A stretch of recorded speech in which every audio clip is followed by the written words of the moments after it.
Fala pessoal, tudo bem? Se vocês quiserem comentar, compartilhar, chamar os amigos que não nos conhecem, agora a gente vai falar de 2 exames, talvez os mais importantes.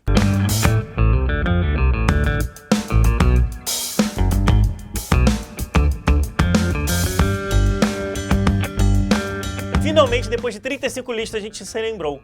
A gente tinha que se apresentar, né? Meu nome é Lucas Campos, sou diretor de conteúdo aqui do Jaleco Acadêmico.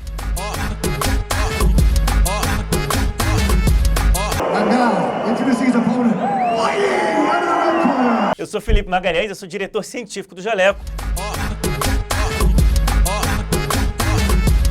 E pra quem não sabe, que vergonha, esse é o momento que a gente tirou aqui no canal do YouTube para conversar com vocês de forma bem próxima, bem lúdica, sobre medicina e humor. É o momento que o Felipe tirou para escrever aquelas piadas Bem-vindos a mais uma lista do Jaleco. 5 ou 6 exames mais úteis na emergência. Cara, eu sei que você está acostumado a fazer isso, mas dessa vez você se deu mal. Eu ia te elogiar. Eu ia falar que você escreve várias das piadas aqui com o maior carinho do mundo.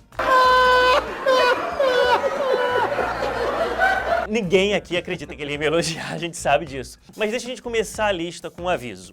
Olha só, eu vou falar de 5 ou 6 exames mais úteis na emergência, na minha opinião. E como o Felipe é preceptor de clínica médica, foi supervisor da residência durante anos e é coordenador do Coreme, a lista deve estar certa. Não, Lucas, não era isso que você fala.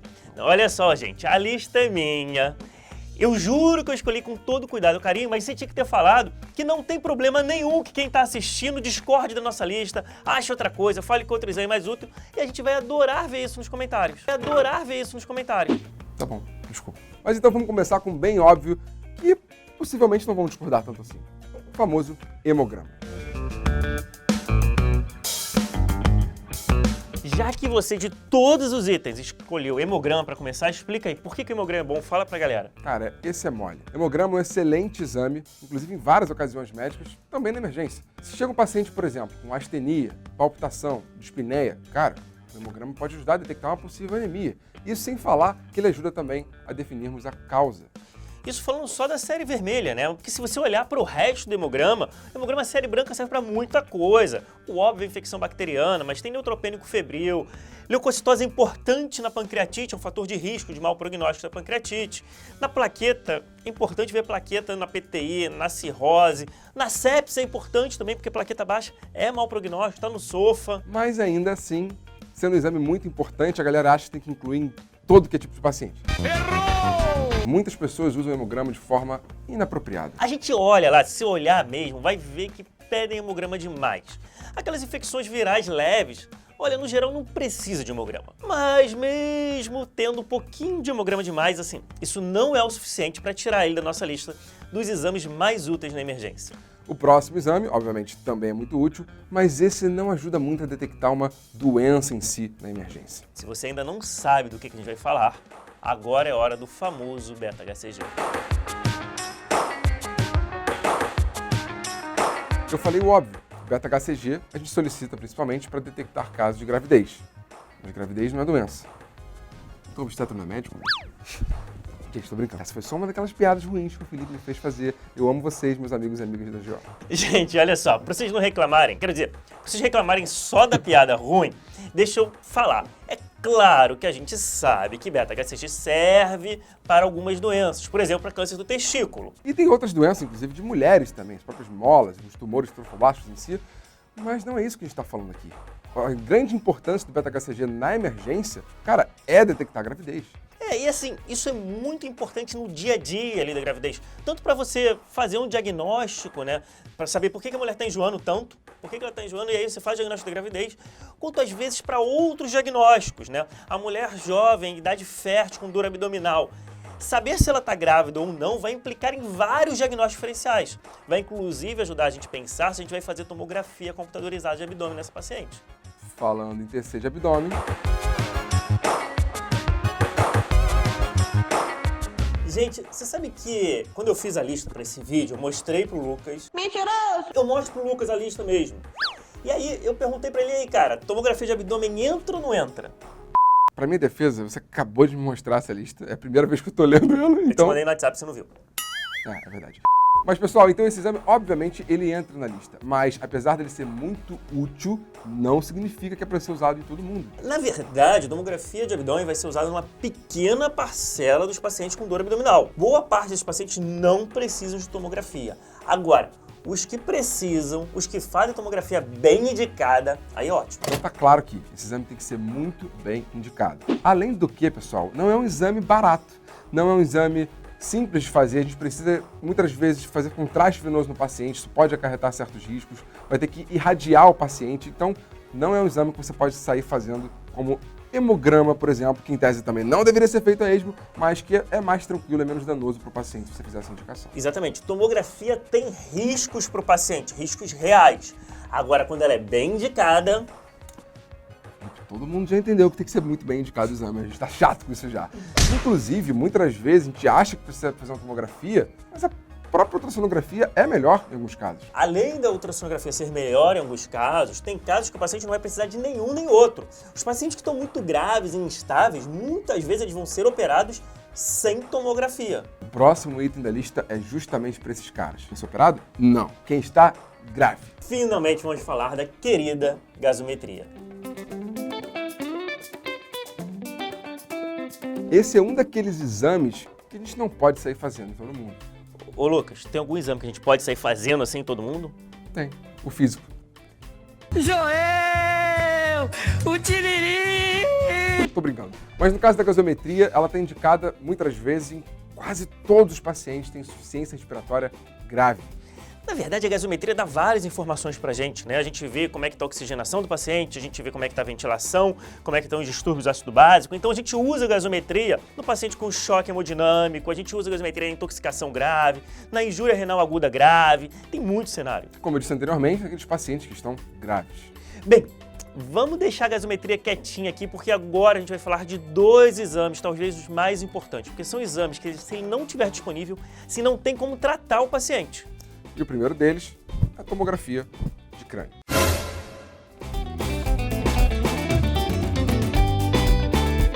Gente, o acidente vascular encefálico, AVE, é a principal causa de morte no Brasil.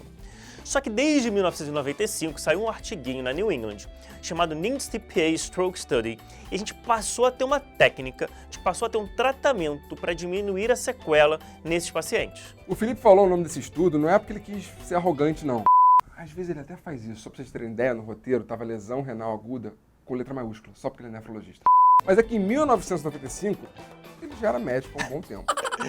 Cauã, eu não era médico, eu formei já no século XXI, não era médico em 95, esse artigo eu li depois. Tá bom, então ele só falou o nome do artigo pra mostrar conhecimento. Sacanagem, mas esse aqui é muito importante, pessoal. O paciente com AVC que precisa de trombólise, obviamente, ele tem certas indicações. Então, o paciente tem que ter uma gravidade adequada, não pode ter aquelas contraindicações clássicas, e ele tem que, obviamente, estar na janela terapêutica. Só que pra gente fazer a trombólise, a gente tem que ter uma imagem do encéfalo. Não tem como fazer sem.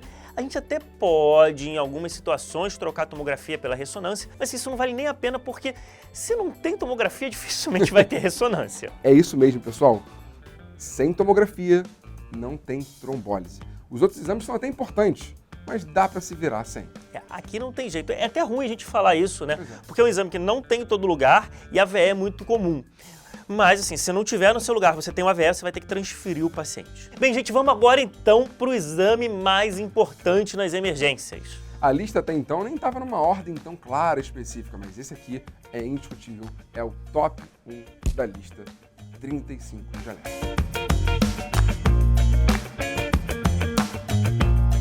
Felizmente, praticamente todas as emergências possuem um aparelho de eletrocardiograma.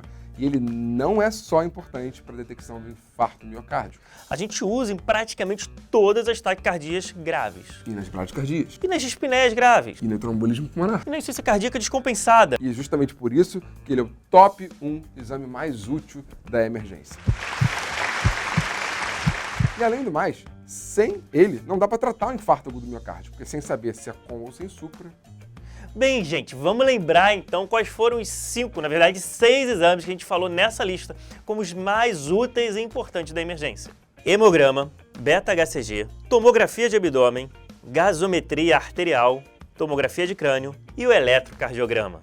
Então é isso, galera. Como sempre, muito obrigado pela atenção e pela paciência de ouvir tantas piadas ruins em série assim. Afinal, ninguém aguenta 35 listas de piadas péssimas e ainda tem mais por vir. E, gente, por favor, a gente adora conversar sobre medicina, a gente quer interagir com vocês. Se vocês não concordam com a lista, escrevam aqui se vocês têm outra ideia, se vocês quiserem comentar, curtir, compartilhar, chamar os amigos que não nos conhecem, assistir as listas antigas. Cara, vocês são convidados para tudo isso. E um grande abraço.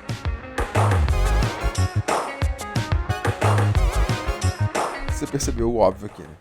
Não, o que é óbvio, cara? Lembra da lista do café? Lembra da lista da maconha? Agora a gente vai ter que fazer os piores exames da emergência. Cara, tipo, o exame que não é pra fazer, tipo, eletroneuromiografia na emergência. Não, cara. Tipo os exames que não deveriam ser feitos, mas que são feitos na prática. Então são os exames, piores exames que não eram pra fazer, mas mesmo quando não dá pra fazer, tem gente que faz os exames na emergência. Cara, o título ficou muito ruim. Mas eu você topo. criou, né? Mas eu topo, tá? Vamos fazer. 5 ou 6 exames mais inúteis na emergência. Mais úteis. Foi preceptor pra residência de... Ajuda a gente a... Sabe que era pra eu começar, né? Ah, tá. Quando o paciente tem as indicações devidas, ou seja, ele não tem contraindicações, ele... Esqueci. E aí eu esqueci. E aí eu esqueci. Gente, o acidente vascular encefálico, AVE, é a principal de abdômen. Quando bem indicado, eu não lembro mais o que fala. Nos pacientes que realmente estão graves. E você esqueceu de novo.